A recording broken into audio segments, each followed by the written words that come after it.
దీనమ్మ జీవితం. థియేటర్లో పాప్కార్న్ రేట్లు, టికెట్ రేట్లు చూసి అమ్మో నాయన మాకొద్దురా అని భయపడి ఇంట్లో కూర్చుంటే ఇప్పుడు ఓటీటీ వాడు కూడా మన ఇంటి తలుపు తట్టి మరీ బాదుతున్నాడు రా బాబోయ్. దీనమ్మ జీవితం. అవును ఫ్రెండ్స్, ఈ సంవత్సరం నుంచి ఓటీటీ రేట్లు కూడా పెరిగిపోతున్నాయట. అమెజాన్ ప్రైమ్, హాట్స్టార్, జీ5 వీళ్ళందరికీ మన మీద ఎంత ఖర్చు కట్టారంటే వాళ్ళకి మన జేబు మీద కూడా కన్ను పడే అంత ఖర్చు కట్టారు. దాదాపు 25% వరకు రేట్లను పెంచేస్తున్నారట.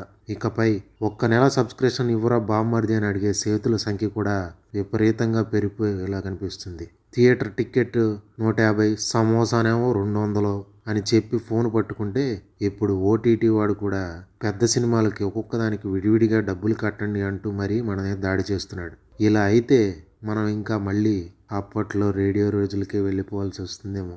అక్కడ సింగిల్ స్క్రీన్ థియేటర్స్లో 99 రూపాయలకి సినిమా చూస్తుంటే ఈ మల్టీప్లెక్స్లో వీళ్ళేమో విపరీతంగా రేట్లు పెంచేస్తున్నారు.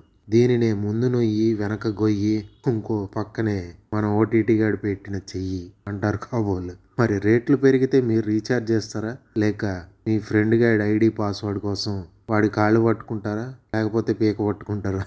మీ అభిప్రాయాన్ని కామెంట్స్లో తెలియజేయండి. ఇలాంటి సరదా అప్డేట్స్ కోసం మన మూవీ ఛానల్ మూవీ షాట్ 24 ఫ్రేమ్స్ని తప్పకుండా సబ్స్క్రైబ్ చేసుకోండి. Thank you.